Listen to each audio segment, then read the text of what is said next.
Poland has existed, almost since its birth, at the cutting edge of history, a sort of ground zero for invading countries. Because of its geographic location, it was first blessed by old kingdoms, and then cursed by new rulers. And its people always seem to struggle on the threshold of a dream. For more than 1,000 years, Poland was less a beautiful destination of choice than it was the target of epic battles and a constantly changing set of borders. And only in recent years, as the country was finally allowed to catch its collective breath, has it become not just an enduring symbol of survival, but one of success.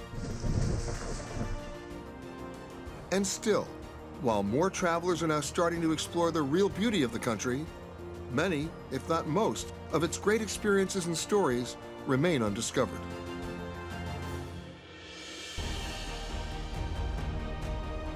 And for more than a millennium, Poland's topography has remained an endless series of surprises, almost always hidden under the shroud of conflict. The spectacular and unexpected seacoast of the Baltic, the forests, the Great Lakes of Masuria, and the stunning high Tatra Mountains to the south. I went on a journey to rediscover Poland through some of these treasures. And in the process, that's a good one. That's fun, yeah. Reveal a brave, new, accessible world. So welcome. Welcome to Hidden Poland.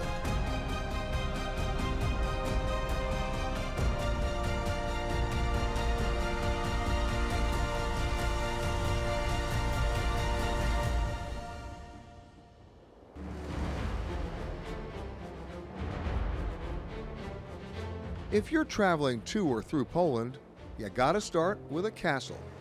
Not just one, many castles. Most people don't realize it because they just don't look at Poland quite this way. Before Poland was Poland, it was tribal, followed by a series of monarchies and kingdoms. And you know what happens when you have a kingdom?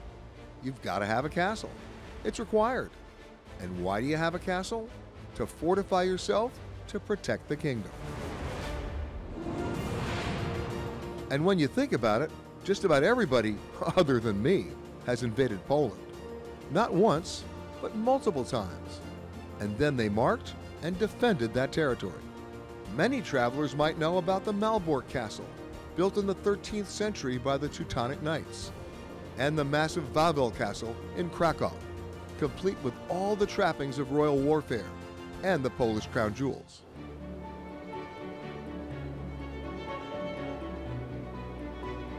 But most people don't know about the Choka Castle in southwestern Poland, near the borders of Germany and the Czech Republic. It was built in the middle of the 13th century to protect the Czech border. It's been home to kings, dukes, and eventually the grand residence of noble families. And during World War II, like much of Poland, the castle was looted. The last private owner had it from 1909 to 1945. And when the war ended, it was essentially vacant and in disrepair until 1952, when the new owner came in. That was the Polish Army. And today, it's in civilian hands under the supervision of the Ministry of Defense.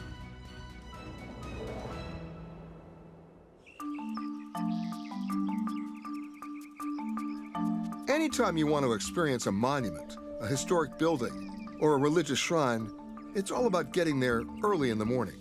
And this isn't just any castle, it's really a rather unusual B&B. It's a hotel. And so my MO works perfectly in this situation because you get there the night before, then you get up early, and you see it right away. No distractions, no cell phones, and no selfies. And it's an opportunity to have the time to immerse myself in this piece of history. Much of the initial design, fixtures, and furnishings of the castle remain today. And everywhere you walk, you look down, you look around, and you look up, and you see history. Every square foot of this place is history. Today, the library contains roughly 27,000 books, but from the looks of things, it might be a safe bet that the last people who ever looked at any of these were the Polish army.